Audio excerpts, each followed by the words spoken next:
जब हम लोग एक पिन को बहुत ही धीरे-धीरे पानी के सरफेस के ऊपर रखते हैं, तो क्या इमेजिन करते हैं कि वो पिन पानी में डूबने के बजाय फ्लोट करने लग जाता है। या फिर एक मच्छर को हम लोग पानी के सरफेस पे जैसे बैठते हुए देख पा रहे होंगे, तो क्या देखते हैं कि वहाँ पर वो डूबने के बजाय उसके ऊपर बैठता है और ऐसा लगता है कि जो लिक्विड है, उसके ऊपर एक पतला सा मेम्ब्रेन है। तो ये जो फिनोमिनन हम लोग को देखने को मिल रहा है, इन सब के पीछे जो रीज़न है, वो है सरफेस टेंशन। तो आज के इस वीडियो में हम लोग सरफेस टेंशन को समझने वाले हैं और इसको समझने के लिए हम लोग को समझना पड़ेगा सरफेस एनर्जी क्या होता है। तो सरफेस एनर्जी क्या होता है?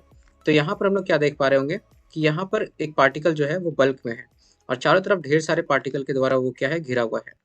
अब यहाँ पर ये सारे पार्टिकल्स जो है वो फोर्स लगा रहा है और इसकी वजह से ये पार्टिकल जो है बाउंडेड स्टेट में है और इसके कारण इसके पास जो पोटेंशियल एनर्जी है वो नेगेटिव पोटेंशियल एनर्जी है। ठीक है। पोटेंशियल एनर्जी क्या होता है? एक रिलेटिव होता है। मतलब यहाँ पर हम लोग क्या करते हैं कि इमेजिन करते हैं कि जब पार्टिकल हमारा इन आइसोलेटेड हो, ठीक है, उस कंडीशन में उसके पास जो पोटेंशियल एनर्जी होने वाला है वो जीरो होने वाला है। ठीक है। तो यहाँ पर चूंकि ये बाउंडेड है, तो बाउंडेड पार्टिकल को अगर हम लोग को अनबाउंडेड करना है तो उस कंडीशन में कुछ एनर्जी देना पड़ेगा। ठीक है। और एनर्जी देने के कारण उसका पोटेंशियल एनर्जी होगा वो बढ़ेगा। तो इस कंडीशन में इसका जो पोटेंशियल एनर्जी हो जाएगा वो नेगेटिव हो जाएगा। ठीक है। अब यहाँ पर जो पार्टिकल हमारा अंदर में था, इसके पास जो पोटेंशियल एनर्जी था, इसका जस्ट हाफ हमारा जो पार्टिकल सरफेस पे होगा उसके पास पोटेंशियल एनर्जी होगा, क्योंकि ये आधा पार्टिकल के द्वारा ही बाउंडेड होगा। तो इसका मतलब क्या है कि जो सरफेस पे पार्टिकल है उसके पास एनर्जी जो है वो जो पार्टिकल बल्क में था उसका हाफ के बराबर होगा।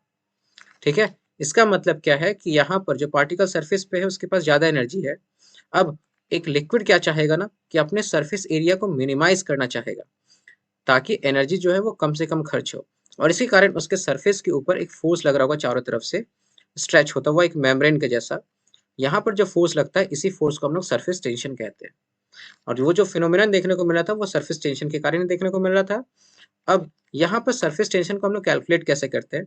तो अगर इमेजिन कर ले हम लोग यहाँ पर कि ये हमारे पास में वाटर का सरफेस है, तो वाटर के सरफेस के ऊपर हम लोग एक थिन सा लाइन इमेजिन कर लेते हैं।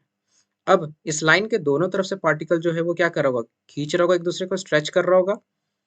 ठीक है। तो यहाँ पर कुछ फोर्स लग रहा होगा। तो सरफेस टेंशन को हम डिफाइन करते हैं T is equal to force per unit length.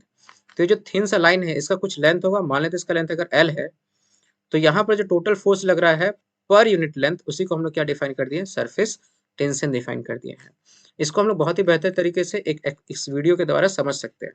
तो जैसे कि हम लोग इस वीडियो में देख पा रहे होंगे, तो यहाँ पर दोनों तरफ से क्या है कि एक बबल जो है, दोनों तरफ से एक फिल्म जो है, सोप फिल्म वो बना हुआ था।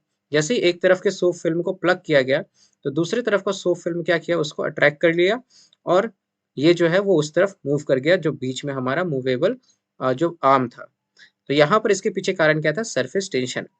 ठीक है। अब हम लोग क्या करने वाले हैं कि सरफेस टेंशन और सरफेस एनर्जी के बीच रिलेशन देखने वाले हैं। तो सरफेस टेंशन को हम लोग कैसे डिफाइन किए थे, फोर्स पर यूनिट लेंथ। अब हम लोग क्या करते हैं कि यहाँ पर इमेजिन कर लेते हैं एक यू शेप का इस तरीके का वायर का बना हुआ कोई स्ट्रक्चर।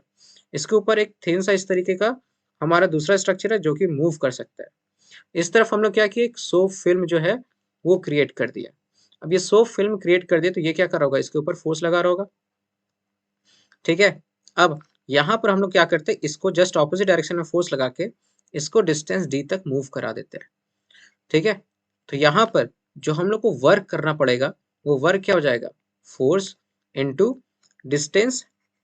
यहाँ पे फोर्स जो लग रहा था वो कितना के बराबर लग रहा था, तो अगर हम लोग यहाँ पे देखें तो यहाँ पे टेंशन फोर्स जो लग रहा था तो T is equal to F by L होगा। लेकिन यहाँ पर हम लोग क्या नोटिस करेंगे कि यहाँ पे जो सरफेस टेंशन लग रहा है वो सो फिल्म जो है वो आगे से लगा रहा है और पीछे से भी लगा रहा होगा। मतलब जो थिन वायर है इसके दोनों साइड के सरफेस के कारण यहाँ पे सरफेस टेंशन लग रहा होगा। तो जो टेंशन होगा यहाँ पे वो हो जाएगा एफ बाई टू एल। तो यहाँ से एफ बराबर क्या लिख सकते हैं, टी इंटू टू एल। तो यहाँ पर अगर पुटअप करें तो T into two L into D आ जाएगा वर्क डन। अब इस वर्क के कारण क्या होने वाला है यहाँ पर कि इसका सरफेस एरिया बढ़ जाएगा और हम लोग जान रहे हैं कि सरफेस एरिया बढ़ेगा तो क्या होगा, सरफेस एनर्जी भी बढ़ेगा। तो हम लोग यहाँ पर एस डिफाइन करते हैं surface energy per unit area. S is equal to surface energy per unit. So यहाँ पर हम लोग देख रहे थे कि S is equal to E by A हो गया, मतलब surface energy per unit area को हम लोग डिफाइन किया ई बाई ए। तो चूंकि यहाँ पे एरिया जो बढ़ा है वो कितना एरिया बढ़ गया, तो जो नया एरिया बढ़ गया था वो डी इंटू टूएल हो गया। ये टूएल क्यों हो रहा है, क्योंकि यहाँ पर फ्रंट भी हो रहा है और एक बैक साइड भी हो रहा है। ठीक है। तो अब जो न्यू एनर्जी हमारा वहां पर इंक्रीज हुआ है वो कितना हो जाएगा, तो एस टाइम्स ऑफ ए, मतलब S into D into two L. इसका मतलब क्या हो गया यहाँ पर कि ये हमारा एनर्जी इंक्रीज हुआ। अब हम लोग जितना वर्क डन किए होंगे उतना ही तो एनर्जी बढ़ा होगा। तो इस कंडीशन में हम लोग यहाँ पे देख रहे हैं कि जो वर्क डन किए थे वो क्या था, T into twelve into D, ये बराबर किसके हो जाएगा, ये बराबर हो जाएगा S into D into twelve के।